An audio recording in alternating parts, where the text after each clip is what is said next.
Welcome back to Joester Reviews, the show where we review things. Today's episode is James Gunn's The Suicide Squad. Hell yeah, baby! But before we start the review, I'm going to tell you the story of how I watched this film. I bought an HBO Max subscription just for this movie. I really wanted to watch it in theaters, but the only problem is that it's rated R, and since I'm 16, I couldn't watch it by myself in theaters, and there is no way in hell that my parents would agree to watch a film like this with me. So I just bought an HBO Max subscription for the sole purpose of watching this movie. And not only that, I had to watch it all on my phone. I was originally gonna screen mirror it to the TV, but I couldn't find the remote to turn on the TV, so I had to just watch it on my phone. So the fact that I paid $15 to watch this film on my tiny ass phone might have had some kind of effect on my opinion of it. I don't know what that effect is yet, but let's just do a quick spoiler warning and get into the review. First, let's talk about the good. I absolutely loved this movie. It's probably my favorite film of the year so far. And the best thing about this movie was the characters. Idris Elba was great as Bloodsport. John Cena as Peacemaker was awesome.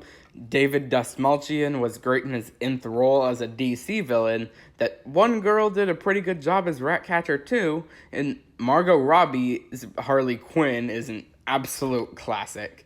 Peter Capaldi as a legend, Sylvester Stallone as King Shark was hysterical, and I love Joel Kinnaman as Rick Flag.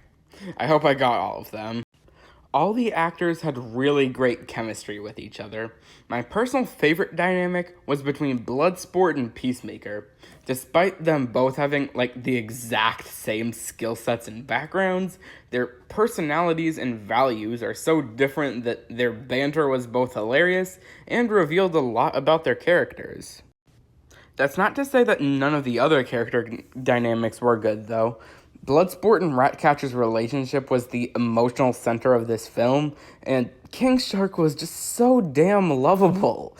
Whether he was playing with those octopus things or devouring a human, there was never a dull moment whenever this guy was on screen. Same thing goes with Polka Dot Man.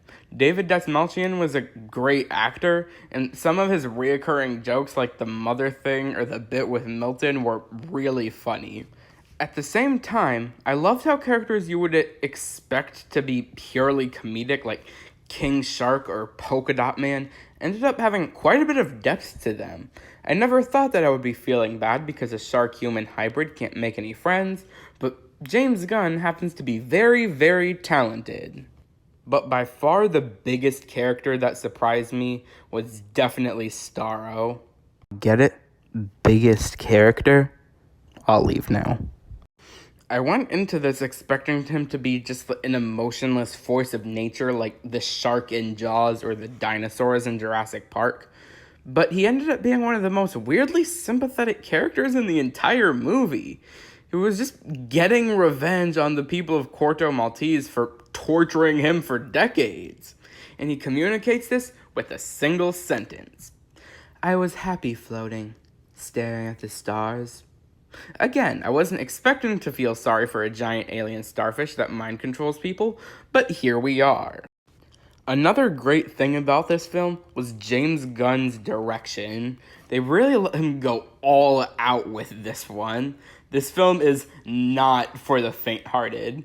The amount of violence was a bit gratuitous at times, like that one shot when Rick Flag was killed and you could see his heart being cut open. Overall, the violence was really well handled, and that actually added to the film, in my opinion. The Suicide Squad as a concept was really made to have an R rating. Any superhero being threatened to fight crime because the government planted a bomb in their head should definitely be rated R. And the way the movie is shot is actually really cool. I believe I said in a different video that Aquaman and Doctor Strange were the most visually interesting superhero movies, but I think they've just been dethroned. Seriously, this movie is so visually unique.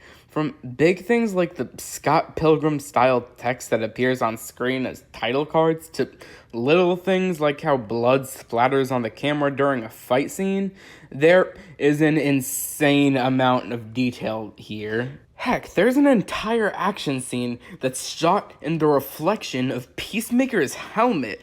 Like, what? How does someone even conceptualize this kind of stuff? On a related note, let's move on to the next positive, the action. Seriously, I know I praise the action in pretty much every film I review, but this one is special. I feel like rated R movies have like inherently better action because they don't have to hold back with the brutalness of a fight. And not only does this film do that, all of the action sequences are shot in a really great way, just like the rest of the movie. The camera is so fluid and follows the characters as they move, rather than having the camera violently shaking and having cuts every 2 seconds, like way too many action movies are nowadays.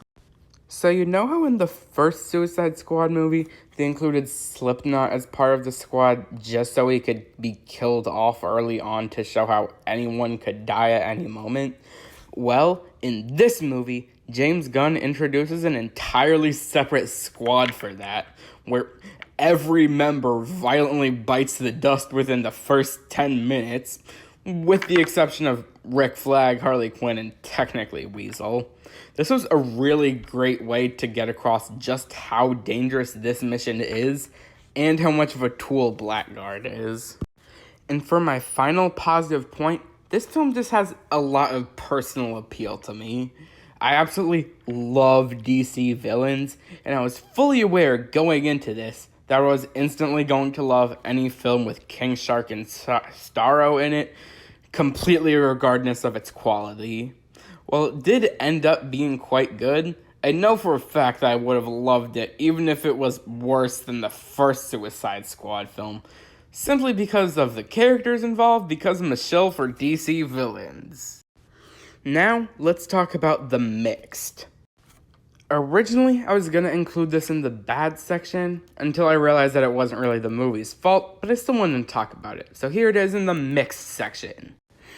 I think the trailers showed too much. You can piece together pretty much every beat from the film by just watching the trailers, and that's not good.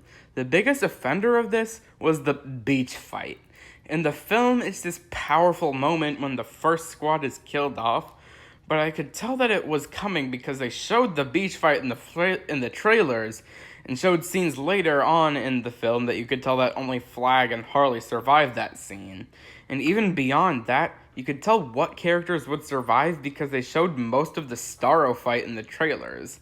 And the only thing that surprised me in the character death department is the fact that Bloodsport didn't die. But again, this isn't the movie's fault, so it doesn't belong in the bad category. Now let's talk about the bad. I genuinely can't think of anything I dislike about this movie. I really can't. This isn't even a fake out moment like what I did with Loki. I'm pretty sure there are plenty of things to nitpick about this film, but there's really nothing that bothers me personally at all. This is probably my new favorite DCEU movie. There was the trailer thing, but I cannot stress enough how much that doesn't matter. I'm sorry that I don't have any bad things to tell you guys about, so here's a picture of King Shark with a crown to make up for it. I guess the final verdict is that The Suicide Squad is a violent, funny, heartfelt, beautifully shot film, despite none of that mattering because I would have loved it anyway because King Shark and Starro in it. Thank you for coming to my TED Talk.